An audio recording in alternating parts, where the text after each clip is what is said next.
Hello everyone. तो हमने जो है कल समुच्चय वाले चैप्टर से निर्देशीय उदाहरण देखे थे। फर्स्ट और सेकंड को सॉल्व करा दिए थे और मैंने कुछ आप लोग को होमवर्क दिया था। तो होमवर्क का जो है आंसर बना के भेजना बोला था। कई लोगों ने व्हाट्सएप और ग्रुप के माध्यम से मुझको भेजा था। काफी लोगों ने अच्छा प्रयास किया है, अच्छा आंसर भी दिए हैं। कुछ जगह मिस्टेक था, आज देखोगे तो क्लियर हो जाएगा। तो चलिए बताता हूँ। ये वाला होमवर्क दिया था कि n एक प्राकृत संख्या का समुच्चय है। तो ये फिल इन द फिल था यहाँ पे। उसमें क्या डालना था कि बिलोंग्स करता है कि नहीं करता है, ये निशान डालना था। n के लिए जो है ये बिलोंग करता है कि नहीं करता है। तो देखते हैं उपस्थित है कि नहीं। तो पहले तो n क्या है जी, एक प्राकृत संख्या का सेट है। तो क्या होता है n हम जानते हैं।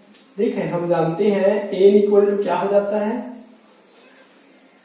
n इक्वल टू क्या हो जाता है, प्राकृत संख्या का सेट है। मतलब n बराबर 1 2 3 4 इस तरह से सभी आ जाएंगे। ठीक, एक से स्टार्ट होता है, गिनती की संख्या को बोलते हैं प्राकृत संख्या। तो देखो 1, तो 1 है कि नहीं इस सेट में। देखिए समुच्चय में, इस समुच्चय में 1 है कि नहीं, तो है, तो ये बिलोंग करता है। 50, तो 50 तो 1 2 3 4 ऐसे इनफाइनाइट तक चलता है। इनफाइनाइट तक मतलब अपरिमित। ठीक है, परिमित नहीं है, अपरिमित है। जब सेट के प्रकार पढ़ेंगे उसमें इन सब का चर्चा होगा। तो देखो बहुत सारे हैं, तो क्या हो जाएगा, 50 तो आएगा ही, तो ये भी बिलोंग करता है इसमें, n में। मतलब ये भी n में क्या हो जाएगा, उपस्थित हो जाएगा। उसी प्रकार 1001 तो आएगा ही, तो ये भी उपस्थित हो जाएगा। अब ये बताओ तुम, तो देखो ऋण वाले इसमें नहीं रहता। ये फर्स्ट दिन जब क्लास स्टार्ट हुआ था उसी में आपको बताया गया था कि 1 से स्टार्ट होता है, ये गिनती की संख्या होता है। कौन, प्राकृत संख्या का जो समुच्चय है, इसलिए ये तो नहीं होगा। तो इसलिए each not belongs to n। और ये वाला तो 22/3 आएगा क्या, इसके बीच वाला तो रहता नहीं है इसमें, केवल जो दिख रहा है वही सब रहता है। क्यों, क्योंकि ये प्राकृत संख्या का सेट है। जबकि हम लोग देखे थे वास्तविक संख्या का सेट R, इसमें क्या रहता है, जैसे ऐसे रहता है, इधर बहुत सारे और 0 आता है, फिर 1 2 3 इस तरह से। तो इनमें बीच वाले भी रहते हैं। ठीक है, 22/3 मतलब 3.1415 ऐसे होता है। तो ये किसके बीच में आ जाएगा, 3 और 4 के बीच में आ जाएगा। 3 और 4 के बीच में आ जाएगा। मतलब ये रियल नंबर में तो बिलोंग करता है। बिलोंग करता है मतलब उपस्थित हो जाएगा, वास्तविक संख्या का सेट में उपस्थित हो जाएगा। लेकिन क्या ये प्राकृतिक संख्या के सेट में उपस्थित होगा, तो नहीं होगा। क्यों, क्योंकि इसके बीच वाले इसमें नहीं रहता है। इसलिए क्या हो जाएगा, नॉट बिलोंग्स टू n। ये तो फिर वही वाला माइनस वाला बिलोंग नहीं करता, ये भी नॉट बिलोंग्स टू मतलब उपस्थित नहीं है n में। ठीक, और फिर आ गया आपका रीड 22, ये भी नहीं रहेगा, रीड वाला नहीं होता है। 1.2, तो 1.2 1 और 2 के बीच में आएगा कहीं कहीं। 1.1 1.11 1.11 ऐसे करते करते 1.2 आएगा कहीं कहीं। तो ये किसमें चला जाएगा, वास्तविक संख्या के सेट में जाएगा। इसमें तो नहीं रहता बीच वाले जो भी है, तो ये n में तो नहीं होगा। ठीक, अब रीड 15, तो फिर वही वाला रीड वाला तो होगा ही नहीं, तो ये सीधा सीधा कैंसिल हो जाएगा, नहीं बिलोंग करेगा। 20 तो ये 1 2 3 4 5 ऐसे जाएंगे, तो ये 20 तो करेगा ही बिलोंग। ठीक, समझ आया। तो इस तरह से केवल आपको जो है और अच्छे से इसके बारे में सीखे करके मैंने इसको एग्जाम्पल लिया था। ठीक, समझ आया। चलिए अब प्रश्नावली 1.1 के क्वेश्चन देखते हैं। एक टाइप के क्वेश्चन को मैं एक जगह बताने का प्रयास कर रहा हूं, इसलिए जो जैसे सेम टाइप के क्वेश्चन है ना उसको पहले पढ़ाते जा रहा हूं। ठीक है, तो इसमें हम लोग जो है निर्देशीय उदाहरण पहला देखे थे, उसी प्रकार जो है इसका प्रश्नावली 1.1 का प्रश्न 1 जो दिया है वो भी बनेगा, इसको बनाने के लिए बोले थे। और इधर हम लोग स्पीड में थोड़ा चलने वाले हैं। क्यों, क्योंकि बहुत बड़ा आप लोग का पुस्तक है, इसको कवर करना है, मतलब थोड़ा तो फास्ट होना पड़ेगा। तो मैं एकदम से नहीं बताऊंगा, लेकिन आप लोग को पिछले क्लास में बता दिया था कि उत्तर कैसे लिखना है, किस प्रकार देना है, थोड़ा सा डिटेलिंग करना रहता है। ठीक, तो मैं इसको बताते जा रहा हूं। देखो प्रश्नावली 1.1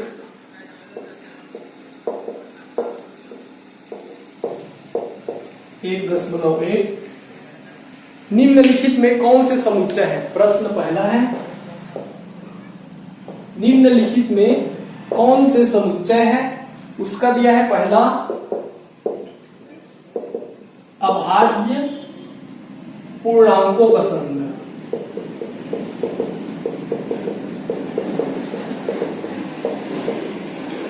तो इसका क्या लिखोगे जी, हल अभाज्य पूर्णांकों का संग्रह। तो पहले तो पूर्णांकों का संग्रह निकालना, तो हम जानते हैं लिखना, हम जानते हैं कि पूर्णांकों का संग्रह क्या होता है भाई, इस तरह से रहता है। पूर्णांकों का संग्रह कहां से स्टार्ट होता है, इधर बहुत सारे रहते हैं माइनस वाले, फिर -3, -2, -1, फिर 0, फिर 1, 2, 3, इस तरह से। ठीक, उसमें क्या अभाज्य बोला है। ठीक है, तो अभाज्य कौन कौन सा रहता है भाई, तो देख लो। अतः अभाज्य पूर्णांकों का संग्रह, देखो ये संग्रह लिख दिए पूर्णांकों का, ये सेट भी होता है, समुच्चय भी होता है। ठीक है, लेकिन ये जो है संग्रह भी बना रहे हैं, और उसके बाद इसको क्या दर्शाना है हमको कि ये समुच्चय है कि नहीं, उसको बाद में बताएंगे। तो अतः अभाज्य पूर्णांकों का संग्रह, तो अभाज्य कौन कौन सा हो जाएगा, इसमें क्या आ जाएगा अभाज्य पूर्णांकों का संग्रह। तो अभाज्य पूर्णांक में कौन कौन से रहता है, 2, 3, 5, 7, ये सब आते हैं। तो इधर माइनस वाले भी आएंगे, -3, -2, 0, 1 ये सब छूट जाएगा, फिर इधर 2, 3 ये सब आ जाएगा। ठीक, और ये क्या हो जाएगा, इसलिए यह सुपरिभाषित संग्रह है। ठीक, परिभाषित मतलब नियम से बंधा हुआ है और हम निकाल भी पा रहे हैं, इसलिए क्या हो जाएगा, यह एक समुच्चय है। ठीक, ये क्या है, आंसर। समझ आया। ठीक, इजी है। उसके बाद देखिए सेकेंड क्वेश्चन क्या दिया है, गणित में कठिन अध्यायों का संग्रह। अच्छा, इसको मैं डायरेक्ट बताते जा रहा हूं। ठीक है, तो गणित में कठिन अध्यायों का संग्रह क्या हो जाएगा भाई, कि इसके लिए कोई आधार नहीं है, ऐसे लिखना। क्या लिखोगे, चूंकि गणित में बहुत सारे अध्याय हैं और कठिन अध्यायों का संग्रह निकालना संभव नहीं है, क्योंकि अलग अलग विद्यार्थियों के लिए जो है, अलग अलग विद्यार्थियों के लिए अलग अलग प्रश्न सरल या कठिन होता है। ठीक है, इसलिए कठिन अध्यायों का संग्रह निकालना असंभव है। अतः यह क्या नहीं बनाएगा भाई, समुच्चय नहीं बनाएगा। ठीक है, समुच्चय नहीं बनाएगा, इसको सुपरिभाषित नहीं कर सकते, लिख लेना। उसके बाद देखो, विश्व के सर्वश्रेष्ठ 11 बल्लेबाजों का संग्रह क्या हो जाएगा भाई, विश्व के 11 बल्लेबाजों का संग्रह। तीसरा क्वेश्चन, तो ये क्या हो जाएगा, चूंकि विश्व में बहुत सारे बल्लेबाज हैं और उनका सर्वश्रेष्ठ निकालने के लिए आधार नहीं दिया है। ऐसे बोलता है कि जो ओडीआई में जो पॉइंट के हिसाब से रहता है फर्स्ट, उसको सर्वश्रेष्ठ माना जाए तो उस आधार पे निकाल लेते हैं, या ऑलराउंडर लोग का जो लिस्ट रहता है उसके आधार पे निकालो तो उसको निकाल लेते हैं, या सबसे ज्यादा रन बनाए हैं इंटरनेशनल रन उसके आधार पे निकालते हैं तो भी निकाल लेते हैं। लेकिन इसमें लिखा है कि सर्वश्रेष्ठ 11 बल्लेबाजों का संग्रह, तो किस आधार पे निकालेंगे, सर्वश्रेष्ठ है, इसलिए जो है ये जो है क्या हो जाएगा, अपरिभाषित हो जाएगा, सुपरिभाषित नहीं होगा, और ये जो है समुच्चय का निर्माण नहीं करेगा। समझ आया। अब देखो आपकी कक्षा के सभी बालकों का संग्रह, तो ये क्या होगा, कक्षा के सभी बालकों का संग्रह क्या होगा, क्योंकि प्रश्न नंबर 1 पे कौन सा है, चौथा,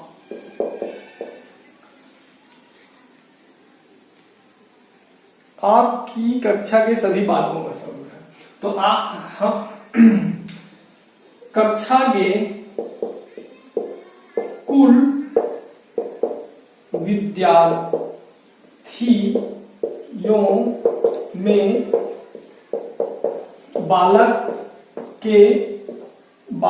के संख्या को ज्ञात किया जा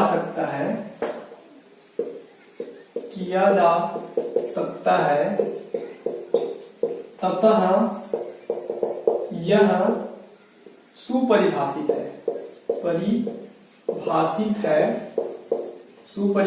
है, इसलिए यह क्या चीज का निर्माण करेगा, समुच्चय का निर्माण करता है। ठीक, यही क्या है, आंसर है। समझ आया? तो ये हो जाएगा। अब कितने विद्यार्थी हैं आपके कक्षा में वो तो निश्चित रहता है, उसमें से कितने बालक हैं वो भी निश्चित रहता है। ठीक है, तो निकाला जा सकता है भाई। अब देखो 100 से कम सभी प्राकृतिक संख्याओं का संग्रह कैसे होगा भाई, तो ये सरल है। देखो मैं डायरेक्ट बता रहा हूं, आप लिखने का काम कर लेना, अच्छे से नोट्स बनाते चलिए। आप लोग नोट्स बनाओगे तो बाद में समझ आएगा और आपका हैबिट बनेगा लिखने का। तो देखो पांचवा क्या बोला है, 100 से कम सभी प्राकृतिक संख्याओं का संग्रह। तो हम जानते हैं प्राकृतिक संख्याओं का संग्रह कैसे रहता है भाई, 1 2 3 4 ऐसे लिखना, हल लिखना। और हम जानते हैं सभी प्राकृतिक संख्याओं का समुच्चय 1 2 3 4 ऐसे, ठीक, सब आ जाएंगे। उसके बाद क्या बोला है, 100 से कम, 100 के बराबर नहीं बोला है ना, 100 से कम या बराबर लिखता तो 100 भी शामिल होता। 100 से कम सभी प्राकृतिक संख्याओं का संग्रह कैसे हो जाएगा भाई, 100 से कम हो, 100 से कम ऐसे वाला, तो कहां तक जाएगा, 99 तक। तो ये क्या हो जाएगा, सेट, जो भी सेट बनेगा। अतः 100 से कम प्राकृतिक संख्याओं का संग्रह ऐसे लिखना। फिर a बराबर क्या हो जाएगा, 1 2 3 4 ऐसे करके कहां तक, 99 तक। और जो कि परिभाषित है, मतलब सुपरिभाषित है, इसलिए क्या हो जाएगा, समुच्चय का निर्माण करता है। समझ आया? उसके बाद देखिए 6वां क्वेश्चन, तो वर्ष के ऐसे सभी महीनों का संग्रह जिनमें 31 दिन होते हैं, ऐसे सभी महीनों का संग्रह जिनमें 31 दिन होते हैं। जानते हो किसमें किसमें 31 दिन होता है,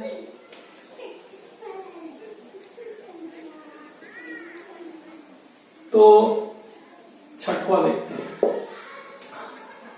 चलो लिखा देता हूं इसको, हल।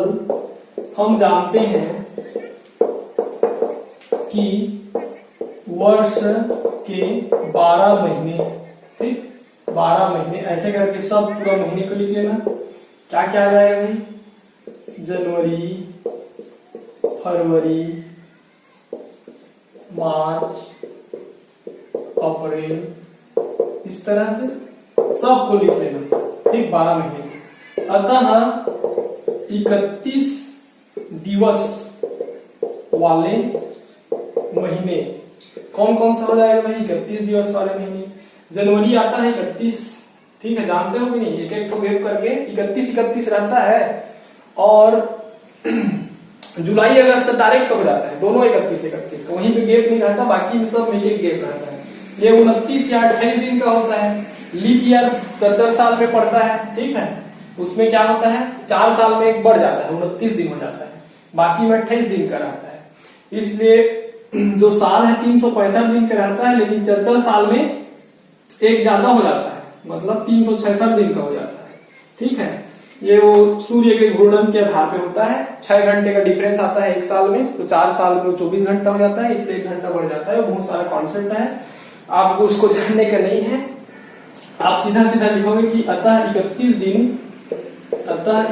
दिन दिवस वाले महीने कौन कौन सा हो जाएगा भाई? तो इसमें आ जाएगा आपका जनवरी, ठीक, फरवरी नहीं आता, मार्च आ जाएगा, अप्रैल नहीं आता, मई आ जाएगा, जून नहीं आता, जुलाई आ जाएगा, और यहाँ पे डायरेक्ट हो जाता है, जुलाई और अगस्त दोनों आते हैं, और फिर सितंबर नहीं आता, अक्टूबर आ जाता है, ठीक, अक्टूबर नवंबर नहीं आता, दिसंबर आ जाता है, ठीक। तो यहीं पे दोनों एक साथ आते हैं, बाकी सब में एक गैप रहता है, याद रखना 31 दिन में। तो जो कि सुपरिभाषित है, जो कि सुपरिभाषित संग्रह है, जो कि सुपरिभाषित संग्रह है, ठीक है। इसलिए क्या हो जाएगा भाई? समुच्चय का निर्माण करता है, ठीक, ये हो जाएगा आंसर, ठीक। समझ आया कैसे होगा? चलिए नेक्स्ट क्वेश्चन देखते हैं। 30 के सभी भाजकों का संग्रह।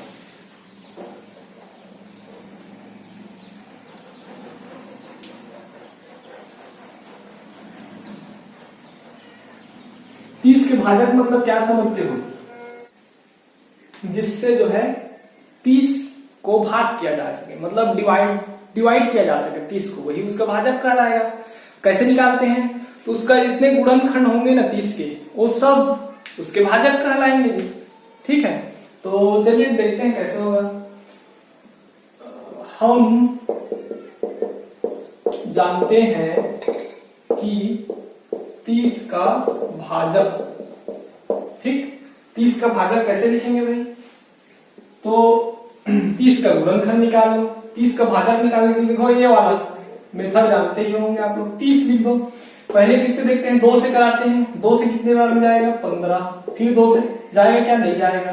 किससे चला जाएगा जी? 3 से चला जाएगा, 3 से जाएगा, 3 5 6 15, फिर अब किससे जाएगा? 5 से जाएगा। इसलिए क्या हो जाएगा ये? 30 बराबर 2 गुणित 3 गुणित 5 ये हो जाएगा, ठीक। ये क्या है? इसके गुणनखंड है भाई, ठीक। यही भाजक होते हैं, भाजक मतलब डिवाइडर, यही। अब देखो 30 को डायरेक्ट कटा सकते हो इससे, देखो 30 से कटा दो, कट जाएगा, 3 से भी कट जाएगा, 5 से भी कट जाएगा, ठीक। तो ये क्या कहलाएंगे? ये सब जो है भाजक कहलाएंगे, ठीक। और इनके गुणा से भी कट जाएगा, देखो ना 30 से भी कट जाएगा, 30 जो है 3 गुनी 6, 6 से भी कट जाएगा, 5 किया 15, 15 से भी कट जाएगा, ठीक। और 5 गुनी 10, 10 से भी कट जाएगा, ठीक। तो किससे किससे डिवाइड होता है उन सब का सेट बनाएंगे, ठीक है। तो देखो क्या क्या हो जाएगा, 1 से तो जाएगा ही, तो 30 के डिवाइडर वाले सेट में क्या जाएगा? अतः ए किस प्रकार लेना है? ए को एक्स हो, ऐसे कोई एक्स हो कि एक्स 30 का भाजक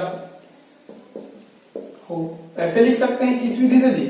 निर्माण विधि से, ऐसे लिख सकते हैं निर्माण विधि से। एक्स ऐसे कौन से संख्या आएंगे इसके अंदर? तो एक्स ऐसे संख्या आएंगे जो 30 का भाजक हो, मतलब 30 का डिवाइडर हो, मतलब 30 को क्या करें? डिवाइड कर सके। तो कौन कौन सा हो जाएंगे? यहां देखो, पहला तो 1 हो जाएगा, एक तो 1 से तो होगा ही, और क्या हो जाएगा? 2 हो जाएगा, 3 हो जाएगा, 5 हो जाएगा। अब इनका गुणा करते जाओ,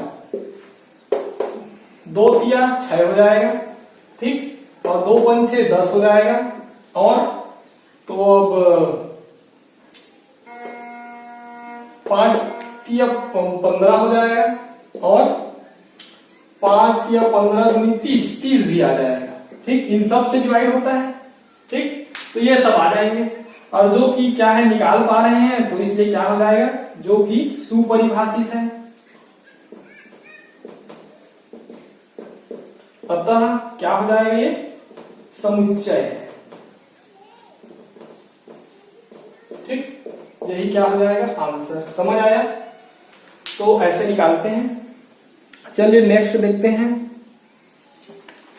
तो क्या बोल रहा है? 1/3 और 1/2 के बीच स्थित सभी परिमेय संख्याओं का संग्रह, ठीक है। तो देखो इसको कैसे परिभाषित कर सकते हो?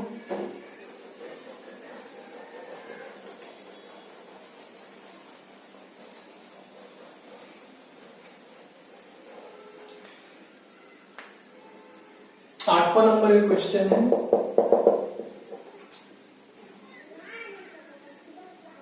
एक बटे तीन तथा एक बटे दो के बीच स्थित सभी परिमेय संख्याओं का संग्रह। देखो हम जानते हैं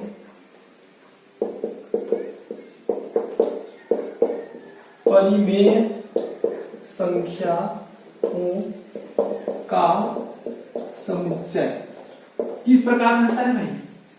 ये रहता है आपका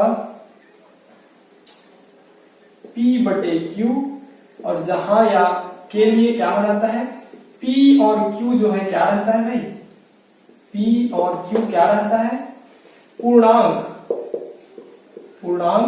तथा Q जो है 0 के बराबर ना हो, ऐसे होता है इसका परिभाषा। मतलब इसके अंतर्गत 1/2, 1/1, 1/3, 1/4, 5/3 ऐसे सब आ जाएंगे, सभी जो पूर्णांक हो, P और Q पूर्णांक हो, ठीक है। अतः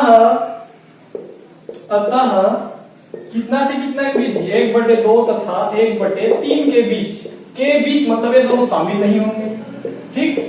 तो कैसे होंगे? 1/3, 1/2 और 1/3 के बीच का संग्रह कैसे हो जाएगा कि P बटे Q तो रहेगा, परिमेय संख्या का समुच्चय है तो P बटे Q तो रहेगा। और कैसे भाई?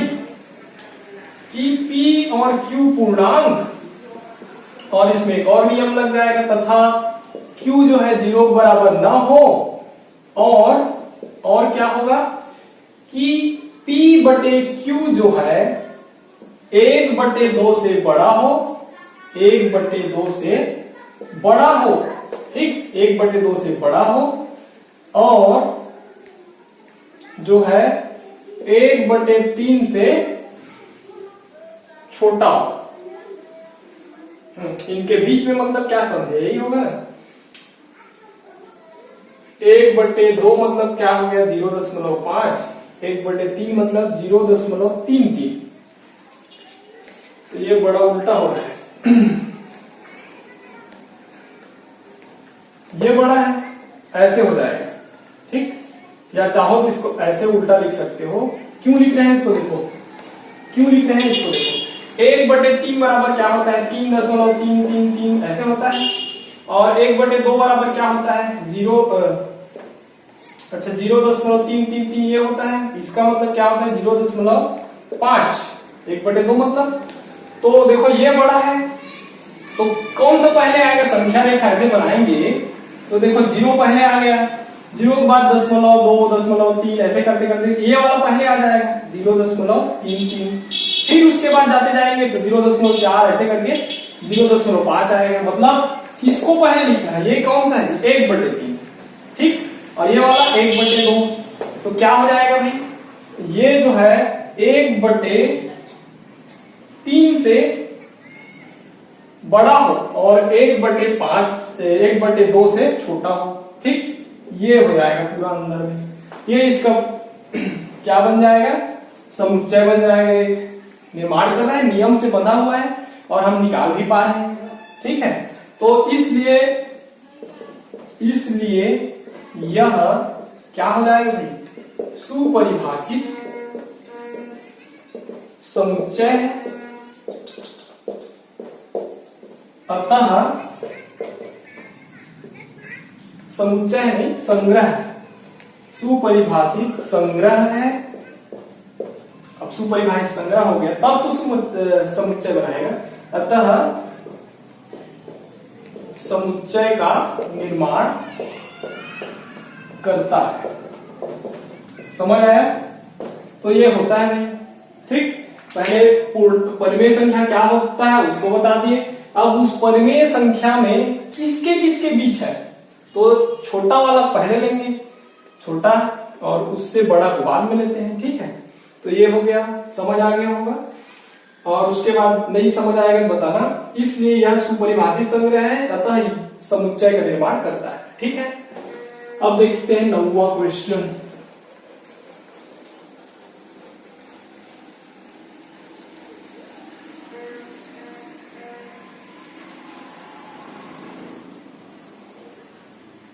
नौवां क्वेश्चन क्या है? संख्या 210 के अभाज्य गुणनखंडों का संग्रह, ठीक है। तो अभाज्य गुणनखंड कैसे निकालते हैं जानते हो? वही तरीका है। देखो कैसे होगा। हम जानते हैं 210 का अभाज्य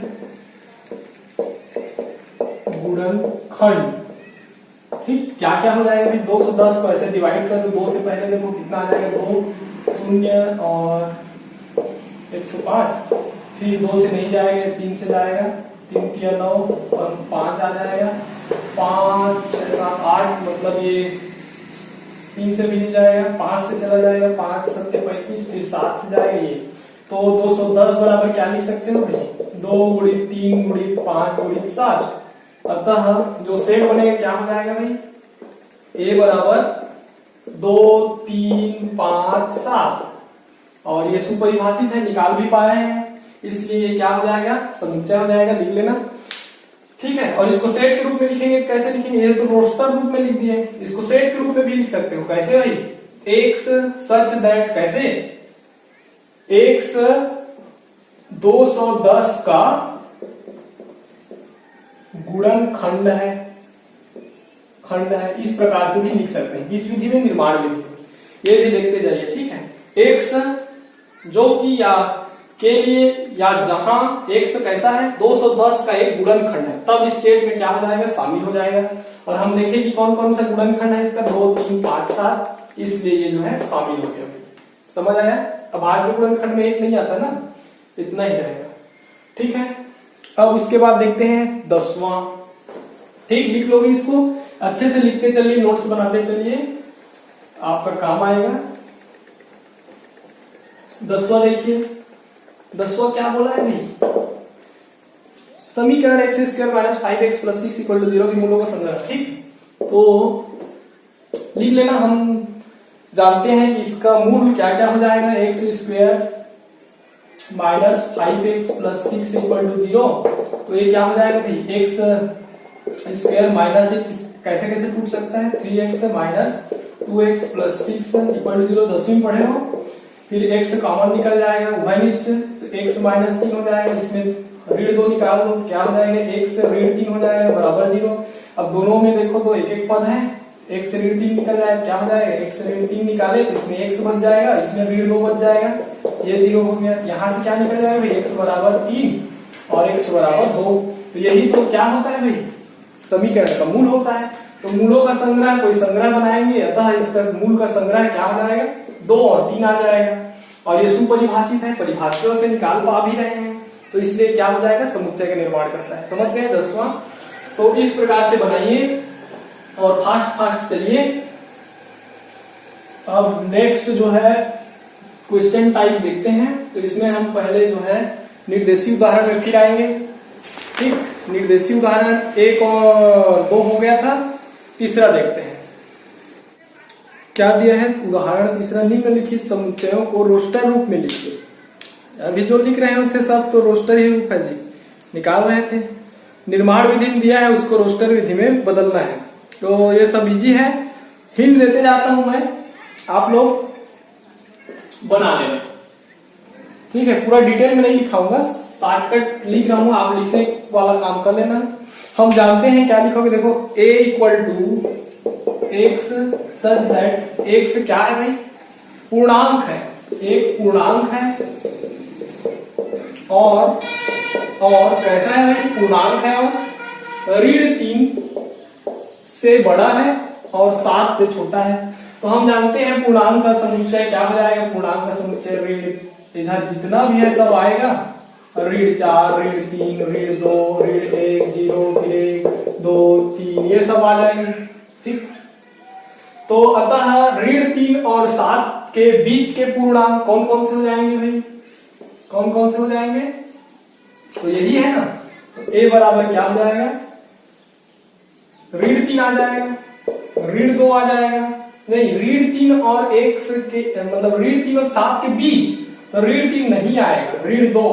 अगर ऋण 3 से 7 तक ऐसे रहता तो 3 और 7 मतलब ऋण 3 और 7 भी आता, लेकिन क्या बोल रहे के बीच हो जाएगा, लेस देने।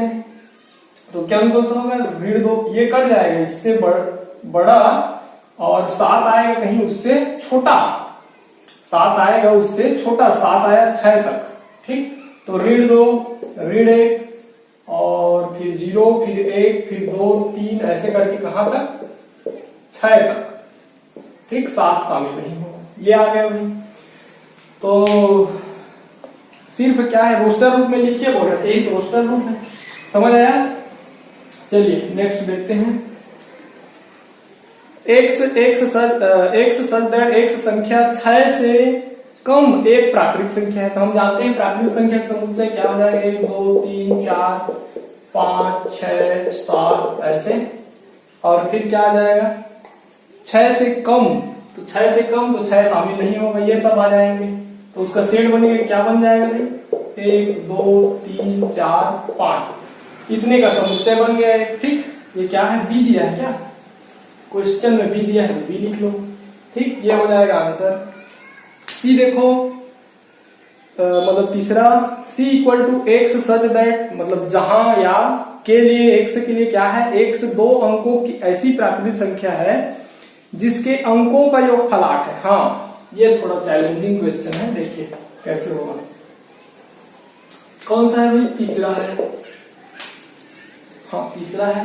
C इक्वल टू क्या दिया है, एक्स सच दैट, एक्स 2 अंकों की ऐसी प्राकृतिक संख्या है, ऐसी प्राकृतिक संख्या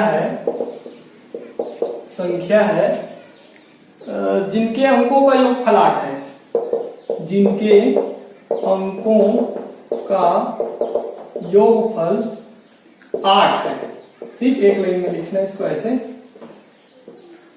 ठीक। तो हमको क्या इसका सेट निकालना है रोस्टर रूप में, ठीक है। तो नियम वाला हो गया। तो हम जानते हैं क्या जानते हैं भाई, प्राकृतिक संख्या का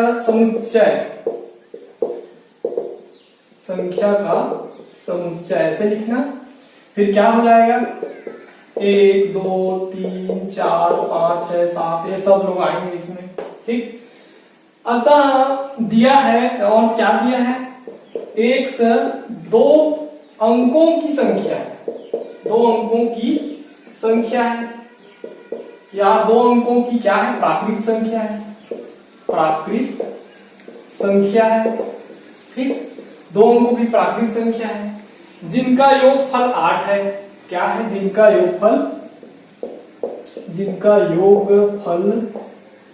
क्या हो जाएगा, 8 है, ठीक। और जब भी लिखना रहता है तो पॉज कर लेना वीडियो को और लिख लेना, और फिर उसके बाद प्ले करके देखते रहना आगे, ठीक है। तो देखो क्या है, दिया है एक्स 2 अंकों की प्राकृतिक संख्या है जिनका योगफल 8 है, ठीक। तो इसको लिखना मैं मिटा रहा हूं। तो देखो कैसे कर सकते हो उसको, अंक मतलब डिजिट होता है, बता चुके हैं, मतलब फर्स्ट क्लास में बताया था आपको। तो एक्स कैसा है भाई, 2 अंक का है, तो मतलब मान लो 2 संख्या है ऐसे, ठीक। ये 2 संख्या मतलब एक्स बराबर क्या हो, 25 30 ऐसे कुछ भी हो सकते हैं, लेकिन इन दोनों का योगफल कितने के बराबर हो भाई, 8 के बराबर हो। और प्राकृतिक संख्या है, मतलब जैसे एक्स बराबर 2 डिब्बा बना देता हूं, ठीक है। इन दोनों के प्लस के बराबर क्या होना चाहिए, 8। ऐसे क्या क्या संख्या रखें कि 8 आए, क्या क्या संख्या नहीं, क्या क्या प्राकृतिक संख्या रखें। तो प्राकृतिक संख्या क्या क्या है जी, प्राकृतिक संख्या 1 2 3 4, ये सब प्राकृतिक संख्या है, ठीक। तो इसको भी इस पे रखना है, इसको भी रखना है, दोनों ही प्राकृतिक संख्या है, ठीक। अंक क्या है इसके, प्राकृतिक संख्या है, और 2 अंक का संख्या है, तो 2 जगह खाली रहेगा, दोनों में से कुछ भी हो सकता है। तो इसमें क्या क्या लिख सकते हैं, देखो तो 1 2 3 4 5, इसमें कोई भी एक रख सकते हैं इसमें, ठीक।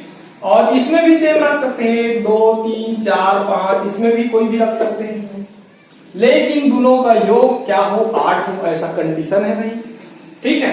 तो इसको निकालने के लिए क्या करोगे, एक को पहले रख दो, चुपचाप एक को पहले रख दो, एक को रख दिए।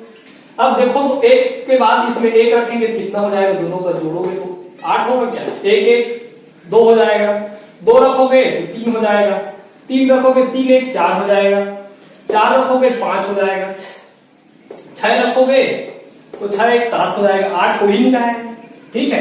फिर 7 रखोगे तो 8 हो रहा है, क्या रखोगे 7, तो इसलिए एक तो संख्या क्या मिल जाएगा 17, ठीक है। 1 और 7 रखोगे दोनों का प्लस इतना हो रहा है, ठीक। अब 8 रखोगे तो 8 एक 9 हो गया, ज्यादा हो गया। 10 रखोगे, 10 तो रख नहीं सकते, 9 रखोगे, एक 2 ही अंक है, 10 रखेंगे 3 अंक हो जाएगा, 9 रखेंगे तो 10 हो गया, 8 नहीं आ रहा है, ठीक। तो इसलिए आगे तो रहेगा नहीं। अब इसको चेंज कर दो 2, इसमें से भी तो रख सकते हैं, अब 2 रख दो इसको, तो अब क्या होगा भाई, 1 रखो 2 रखो, ऐसे रखते रखते जाओ। तो जैसे ही हम 4 रखेंगे, 4 2 6 हो गया, 5 रखेंगे तो 7 हो गया, 6 रखोगे 6 2 8, तो इसलिए क्या हो जाएगा 16, ठीक। अब उसके बाद 6 के बाद 7 रखोगे तो फिर ज्यादा हो गया, 7 2 9 हो जाएगा, ठीक। तो अब आगे और ज्यादा मिलेगा, ये भी नहीं हो गया, 2 का खत्म खेल। तीसरा को रख दो भाई, अब क्या किए तीसरा को रख दिए। अब तीसरा के लिए देखे 1 रखो 2 रखो, ऐसे रखते रखते जाएंगे, इसमें मिलेगा आपको 8।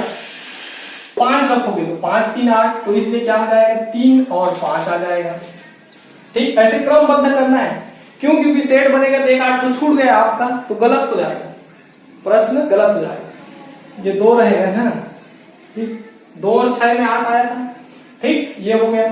अब इसके बाद 3 वाला में देख लिया, अब 4 वाला में देखो भाई, तो 4 वाला में देखेंगे तो 5 रखेंगे तो ज्यादा हो रहा है, 4 में 4 ही रखेंगे तो आएगा, बाकी में नहीं मिलेगा, देख लेना करके। फिर 5 रखेंगे इसको, तो 5 के लिए 1 रख के देखो 6, 2 रख के देखो 7, 3 रख के देखो 5 3 8, तो 5 और 3 आ जाएगा, ठीक, मतलब 53। और क्या आ जाएगा भाई, 6 रखोगे ज्यादा हो गया तो ये खत्म, 5 का खेल भी खत्म। अब 6 को रखो, 6 को रखेंगे क्या हो जाएगा भाई, 6 को रखेंगे तो 6 को रखेंगे तो इधर से 2 रखना पड़ेगा, तब 8 होगा, तो इसलिए 62 आ जाएगा, बाकी में नहीं मिलेगा। 1 रखेंगे 7 ही मिल रहा है, 3 रखेंगे तो 9 मिल जाएगा, गड़बड़ हो गया। अब ये हो गया 6 का खेल खत्म। अब उसके बाद क्या रखते 7 रख दो भाई, तो 7 रखोगे तो 7 1 8 हो गया, 71 आ जाएगा।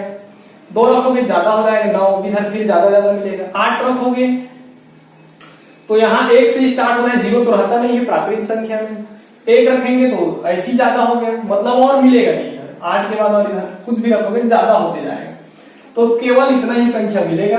तो इसका क्या एक समुच्चय बन जाएगा, कैसे, कौन सा दिया है, सी दिया है, तो सी बराबर, अतः सी बराबर क्या हो जाएगा भाई 17 16 16 नहीं 26 35 44 53 62 और 71, ठीक, इतना ही रहेगा इस सेट में, समझ आया।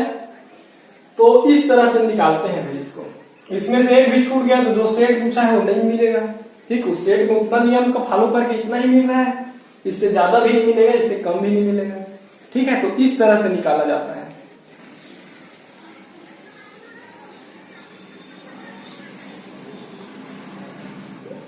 आपके बुक में जो है 80 भी दिया हुआ है, आंसर देखो ना, तीसरा का 80 भी दे दिया है, ये गलत है भाई, 80 रहेगा ही नहीं।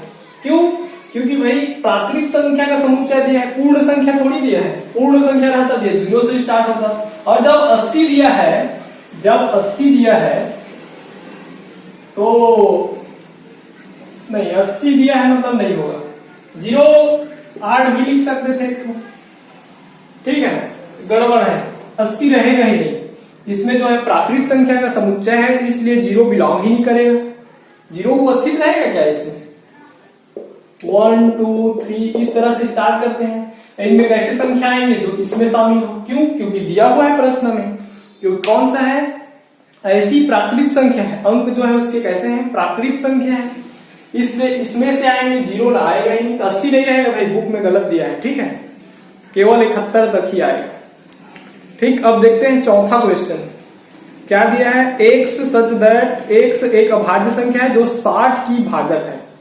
सिंपल से है, इसमें गुणनखंड निकालोगे, 60 की भाजक मतलब क्या हो जाएगा, 60 की भाजक मतलब डिवाइडर, देखे थे ना क्वेश्चन सेम है, तो देखो 60 की डिवाइडर निकालने के लिए बाकी दिया है ये सब लिख लेना, दिया है अभाज्य संख्या ये होता है, तो इसका एक कैसे होगा वो, अतः 60 की अभाज्य संख्या ऐसे निकाल सकते हो। तो 2 से भाग दोगे 30 आ जाएगा, फिर 2 से करोगे 15 आ जाएगा, फिर 2 से करोगे तो 5 आ जाएगा, नहीं हाँ 2 से जाएगा नहीं, 3 से जाएगा, 3 पंचे 15, 3 5, तो इसका 60 बराबर क्या लिख सकते हो, 2 गुणित 2 गुणित 3 गुणित 5। तो मतलब इन सब का सेट बनेगा भाई। और मैं एक स्पेशल एक बताया था प्रॉपर्टी कि सेट में एक अवयव एक ही बार आता है, डबल बार नहीं लिख सकते, ठीक है। तो ये सब क्या हो जाएंगे इसके, ये जितने भी हैं 2 2 3 5 ये सब तो इसके क्या हो जाएंगे, भाजक हो जाएंगे, अभाज्य है, ठीक है। तो ये सब इसके जो है अभाज्य मतलब प्राइम नंबर का जो है डिवाइडर हो जाएंगे।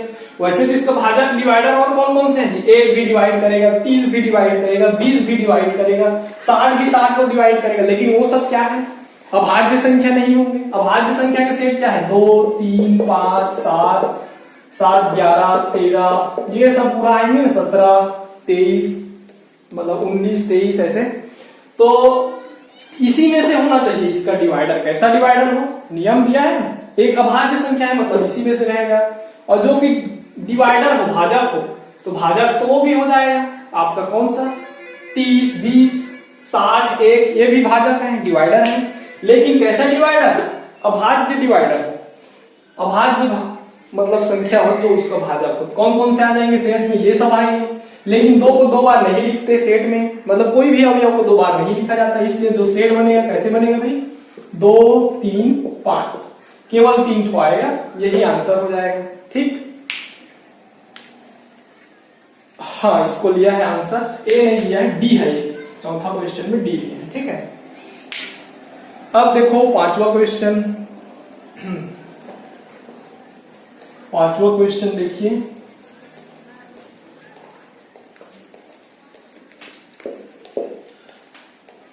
मैथमेटिक्स शब्द के सभी अक्षरों का समुच्चय। तो मैथमेटिक्स क्या हो जाएगा,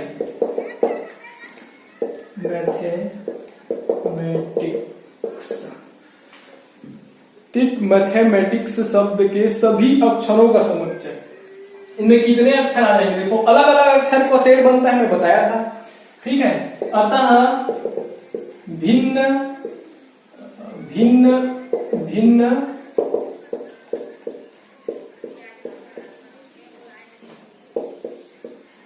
अक्षरों का समुच्चय, ऐसे लिखना। अतः मैथमेटिक्स, ठीक है। अतः मैथमेटिक्स के भिन्न भिन्न अक्षरों का समुच्चय क्या हो जाएगा भाई, ए बराबर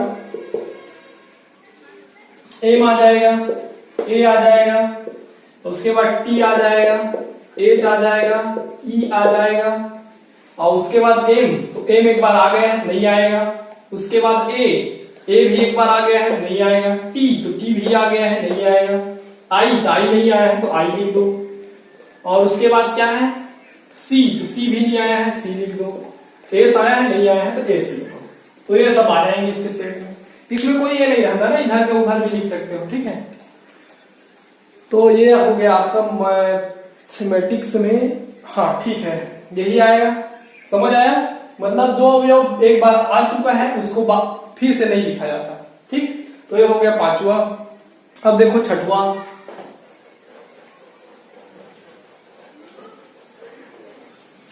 छठवा क्वेश्चन क्या बोल रहा है भाई, तो x कैपिटल X दिया है, कैसा सेट है भाई, x such that x is belongs to n और x बराबर n अपान n प्लस 1 तथा n जो है लेस आर इक्वल टू 5।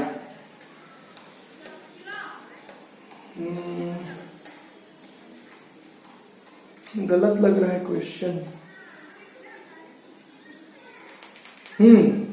ये x नहीं होना चाहिए भाई। x जब x में बिलोंग करता है, x बराबर इस प्रकार लेंगे तो ये क्या एक्स तो पहले बात परिमेय संख्या नहीं होता, पी बटे क्यू के रूप में लिखे नहीं सकते।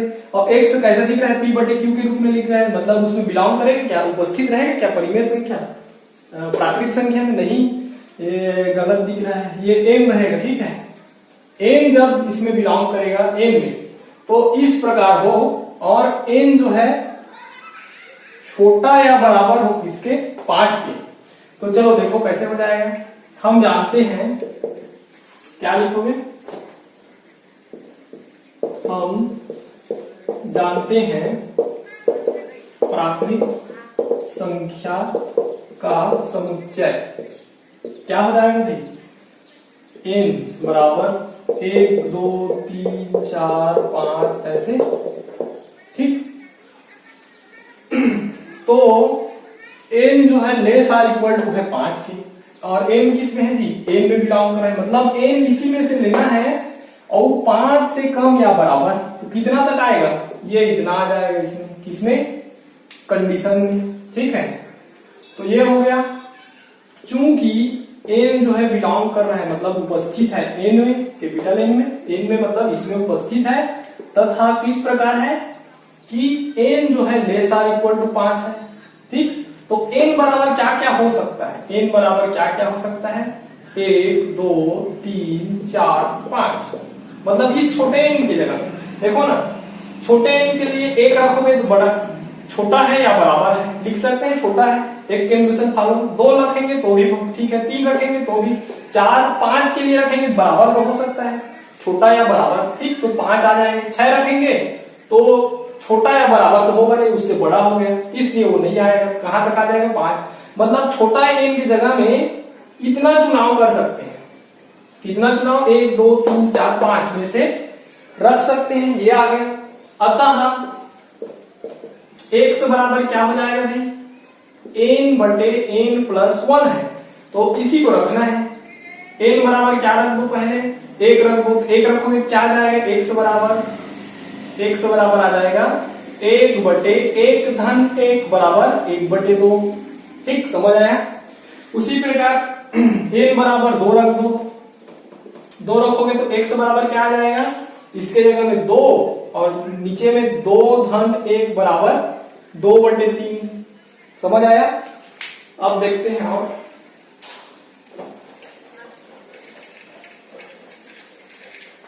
तीन रख दो, n बराबर 3 रखोगे तो क्या आ जाएगा भाई, x बराबर 3 बटे 3 धन 1, n धन 1 है ना, इसमें रख रहे हैं, n की जगह में मान बस रख रहे हैं। ठीक, तो क्या हो जाएगा, 3 बटे 4, n बराबर 4 रख दो तो क्या हो जाएगा, x बराबर 4 बटे 4 धन 1 मतलब 4 बटे 5।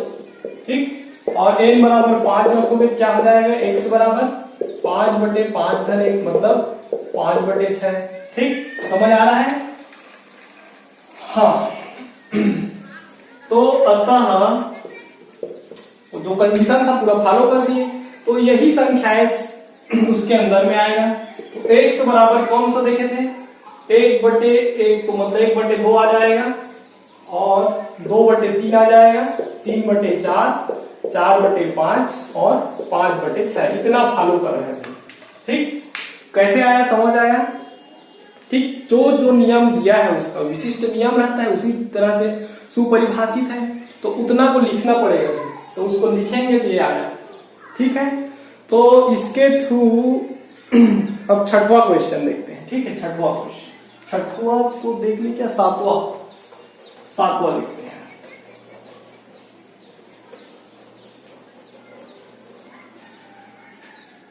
सातवां क्वेश्चन देखिए भाई, तो क्या दिया है, y कैसा है भाई, y x such that x पूर्णांक है। ठीक, x पूर्णांक है, और तथा x स्क्वायर ऋण 16 बराबर 0। ठीक, तो इसका जो हल है वो पूर्णांक भी होना चाहिए, दोनों होना चाहिए भाई, दोनों कंडीशन को पालन करना चाहिए। तो पूर्णांक संख्याओं का समुच्चय हम जानते हैं, पूर्णांक संख्याओं का समुच्चय ऐसे पूरा लिखना, क्या हो जाएगा भाई, -3 -2 -1 0 1 2 3 ऐसे। और इसका हल, तो हल क्या हो जाएगा, एक्स स्क्वायर ऋण 16 बराबर 0। यहां से क्या आ जाएगा, एक्स स्क्वायर बराबर 16। और ये क्या हो जाए, या इसको ऐसे लिख सकते हो, ऐसे भी बना सकते थे, एक्स स्क्वायर ऋण 4 का स्क्वायर बराबर 0। या इसको क्या लिख सकते हो भाई, देखो ऐसे होता है formula, a plus b a minus b बराबर a square minus b square. ठीक होता है, चूंकि a plus b a minus b बराबर a square minus b square ऐसे होता है, तो वही तो उल्टा कर दिए हैं, इधर वाले से इधर वाले को निकाल दो, तो x और 4 दिख रहा है, ए बी की जगह में क्या हो जाएगा, x ऋण 4 और x धन 4 बराबर 0। यहां से क्या आ जाएगा, x बराबर 4 और x बराबर ऋण 4। अब देखो दोनों ही क्या है, इसी में है, 4 तो मिलेगा ही, ऋण 4 भी मिलेगा, मतलब दोनों आ जाएगा। अगर ये इसमें नहीं रहता तो वो छूट जाता, ठीक है। अगर ऐसे कुछ सिचुएशन रहता जिसमें इसमें की संख्या नहीं आता, जैसे 1/2 आ जाता x बराबर, या 0 कुछ भी आ जाता है ऐसे टाइप से, तो वो इस सेट में बिलोंग नहीं करता।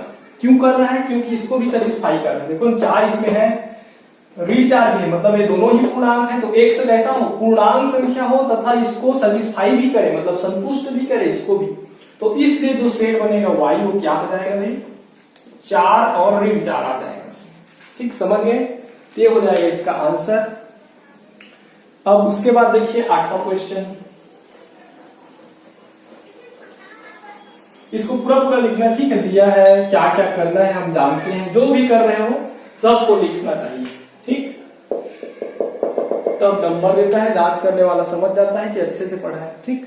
अब देखो z बराबर क्या दिया है, x such that x is belongs to I और तथा mod of x is less than or equal to 2, मतलब बताते हैं इसको, ठीक है। जब कभी ऐसे मॉड में रहता है अंदर में, ठीक है, जैसे मान लो